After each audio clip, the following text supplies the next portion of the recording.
दो विषय पर एक साथ में हम चर्चा करना चाहेंगे।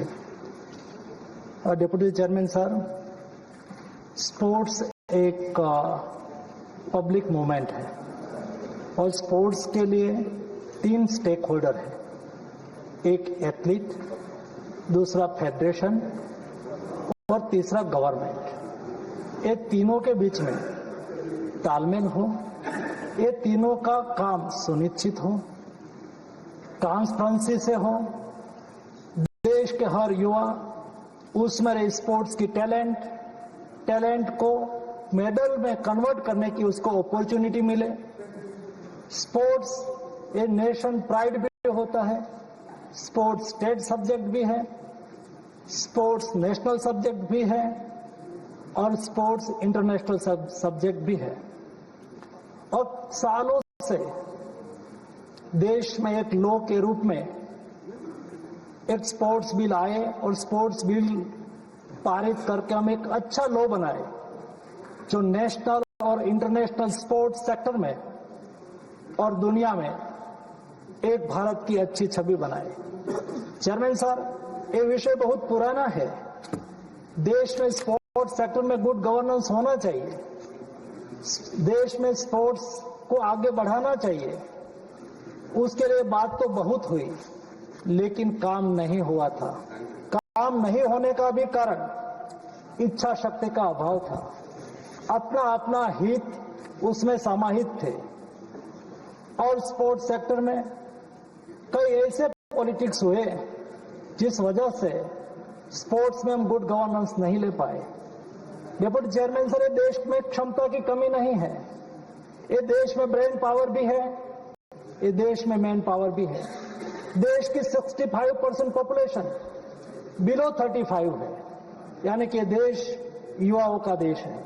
लेकिन आज ओलंपिक्स में मेडल टैली में हम पीछे पड़ रहे हैं। हम मेडल टैली में और इंटरनेशनल स्पोर्ट्स में जो हमें परफॉर्मेंस करना चाहिए हमें नहीं कर पा रहे हैं और इसलिए देश में एक लॉ लाना बहुत आवश्यक है। हम क्यों एक बिल लेके आए हैं? देश में फेडरेशन का इलेक्शन, फेडरेशन में एथलीट का सिलेक्शन, फेडरेशन में महिलाओं का प्रतिनिधित्व, फेडरेशन में नए लोगों को अपॉर्चुनिटी देना, ऐसे कई टाइप के विषय है। उसके लिए ट्रांसपेरेंसी होना बहुत आवश्यक है। आज मैं देखता हूं देश में 350 से अधिक कोर्ट केस है। फेडरेशन में इलेक्शन हुआ, कोर्ट में चला गया, कोर्ट ने उसमें एडमिनिस्ट्रेटर रख दिया और जब फेडरेशन में डिस्प्यूट होता है तब एथलीट का भविष्य अनिश्चित हो जाता है, उसके पर बुरा प्रभाव होता है। ऐसे 350 से अधिक कैसे इलेक्शन होना है? इलेक्शन स्टेज पर, रिजल्ट स्टेज पर, इलेक्शन के प्रारंभिक स्टेज पर बार बार कोर्ट मैटर हो जाती है। मैं देखता हूं वर्तमान समय में पिछले 1 साल से मैं भारत सरकार के स्पोर्ट्स मिनिस्टर के रूप में देख रहा हूं लीगल पैरालाइसिस की स्थिति है। देश में बॉडी में कितना मेंबर होंगे? कई फेडरेशन में कई ज्यादा मेंबर हो जाता है, कई फेडरेशन में कम मेंबर होता है और एथलीट 50% हमारी महिला है। ये महिला को प्रतिनिधित्व मिलना बहुत आवश्यक है और कई महिला खेलती है, उसका कोई प्रश्न होता है, उसका कोई इश्यू होता है, उसको एड्रेस करने के लिए एथलीट कमीशन में महिलाओं का प्रतिनिधित्व होना बहुत आवश्यक है। ऐसी कई टाइप की सिचुएशंस आज हमारे सामने है जो हमें स्पोर्ट्स सेक्टर में आगे बढ़ाने में बाधा आ रही है। प्रधानमंत्री जी ने कहा कि हमें आने वाले 10 साल में देश को स्पोर्ट्स सेक्टर में दुनिया में 1 से 10 क्रम में लाना है। हमें जब देश आजादी का शताब्दी वर्ष मनाता हो, यानी कि देश आजादी का 100 वर्ष मनाए, हमें विकसित भारत बनना है। विकसित भारत केवल इंफ्रास्ट्रक्चर डेवलपमेंट को मोदी जी ने नहीं कहा है। मोदी जी ने कहा है कि देश सर्वांगीण क्षेत्र में उन्नति करे। स्पोर्ट्स सेक्टर में भी हम दुनिया में 1 से 5 नंबर के मेडल टैली में आना चाहते हैं। उसके लिए स्पोर्ट्स सेक्टर में गुड गवर्नेंस ये बहुत आवश्यक है और आज दुनिया में मोदी जी ने कहा है कि हर स्थिति में हमें वर्ल्ड क्लास बनना है। हमें दुनिया में जो रूल्स रेगुलेशन है, दुनिया में जिस टाइप का गवर्नेंस है, ऐसा गवर्नेंस हमारे देश में भी होना चाहिए। आज दुनिया में 20 देशों में स्पोर्ट्स लॉ है, हमारे देश में नहीं था। मैं संसद से माननीय सदस्यगण को रिक्वेस्ट करूंगा, लोकसभा ने पारित करा है, जब राज्यसभा बिल को पारित कर देंगे तो हम 21वें कंट्री बनेंगे जिसमें स्पोर्ट्स लॉ हो और लॉ के मुताबिक हमारे देश में गुड गवर्नेंस चलता हो। माननीय अध्यक्ष महोदय, उसके लिए बात होती रही जैसे मैंने बताया, लेकिन इच्छा शक्ति का अभाव से हम उसको बिल में, लॉ में कन्वर्ट नहीं करें। सबसे पहले 1975 में ये देश में स्पोर्ट्स के लिए गाइडलाइन बनाई और एक गाइडलाइन के मुताबिक स्पोर्ट्स गवर्नेंस होता था। 1985 में पहली बार, 1985 में यानी कि आज से 30 साल पहले एक प्रयास हुआ, एक स्पोर्ट्स बिल का ड्राफ्ट बना, बट आगे नहीं बढ़ पाएगा। 2011 में एक स्पोर्ट्स कोड बनाया गया, वो भी कोर्ट में चैलेंज हो गए, उसके पर कोई नतीजा नहीं निकला। 2011 में उसको एक बार कोशिश करी गई कि हम स्पोर्ट्स बिल को कैबिनेट में लाए, लेकिन कैबिनेट तक नहीं पहुंच पाया था। 2013 में यहां अजय माकन जी नहीं है, लेकिन मैं उसका उल्लेख इसलिए करूंगा, उन्होंने कोशिश करी थी स्पोर्ट्स बिल लाने की, उन्होंने मेहनत करी, कैबिनेट तक ले गए, लेकिन कैबिनेट में कई सदस्यों ने उसको सहयोग नहीं करा और कैबिनेट से बिल को डिफर होना पड़ा, क्योंकि स्पोर्ट्स सेक्टर से जुड़े हुए लोग और उनकी दरमियानगिरी से ये बिल कैबिनेट से पारित नहीं हुआ था।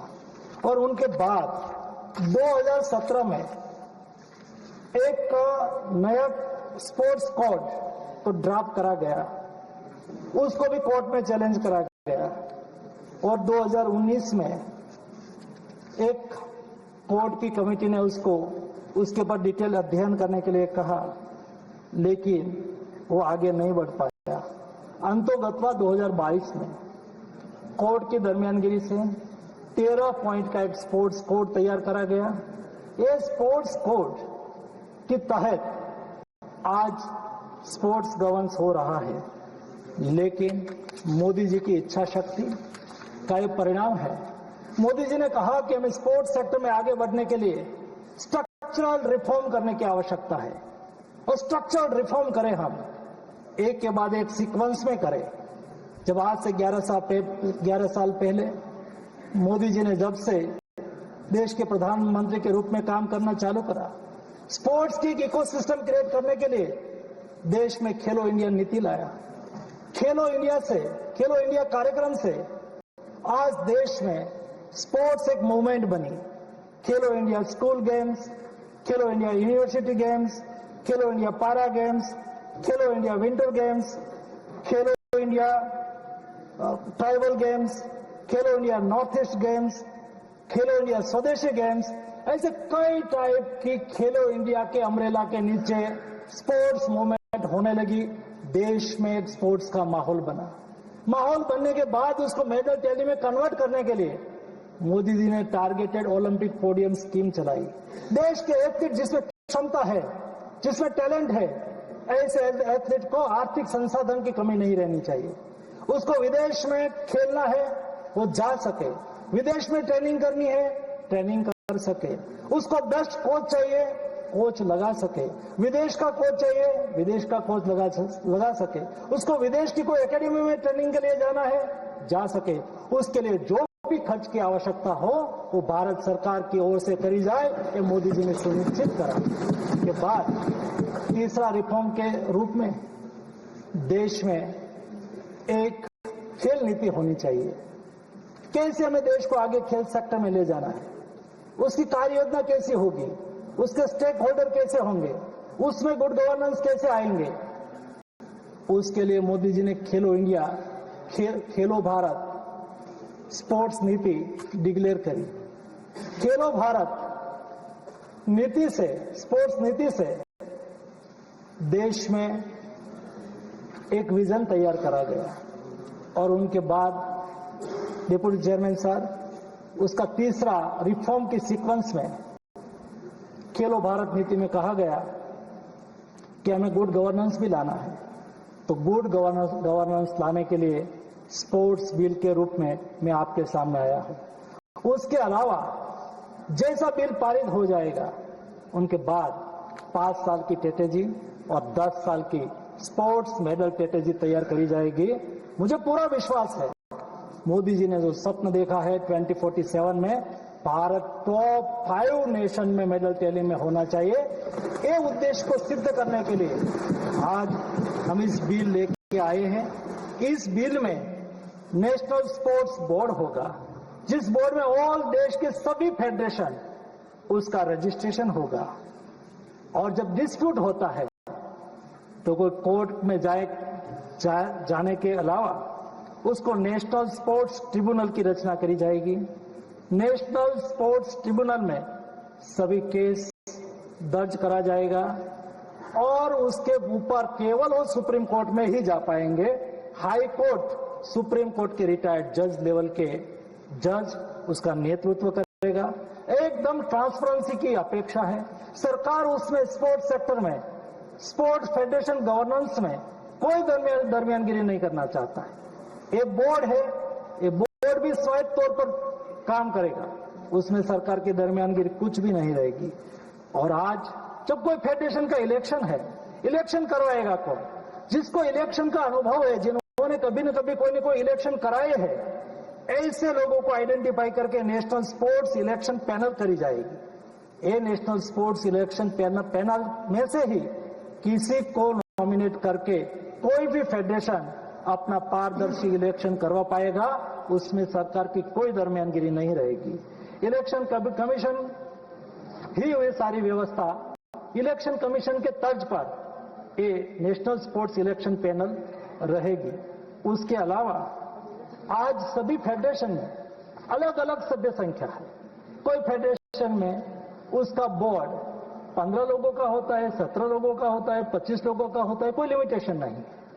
हमने ये बिल में प्रावधान करा है कि स्पोर्ट्स की बॉडी, गवर्निंग बॉडी की संख्या 15 की ही रहेगी या तो 15 से कम रहेगी। और उसके अलावा स्पोर्ट्स में एथिक कमीशन में महिला का प्रतिनिधित्व रहेगा, एथलीट का प्रतिनिधित्व रहेगा।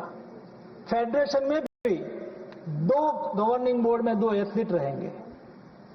मिनिमम 4 महिला इस बोर्ड में रहेगी ताकि महिलाओं का भी इस बोर्ड में प्रतिनिधित्व हो। एकदम पारदर्शिता के साथ देश के सभी एथलीट को जस्टिस मिले, अपनी क्षमता के आधार पर परफॉर्मेंस करने की अपॉर्चुनिटी मिले, गुड गवर्नेंस हो, सरकार सपोर्टिव रोल में रहे, ओलंपिक चार्टर का पालन हो, अच्छी तरह से गुड गवर्नेंस हो और देश स्पोर्ट्स सेक्टर में आगे बढ़े, उस उद्देश्य के साथ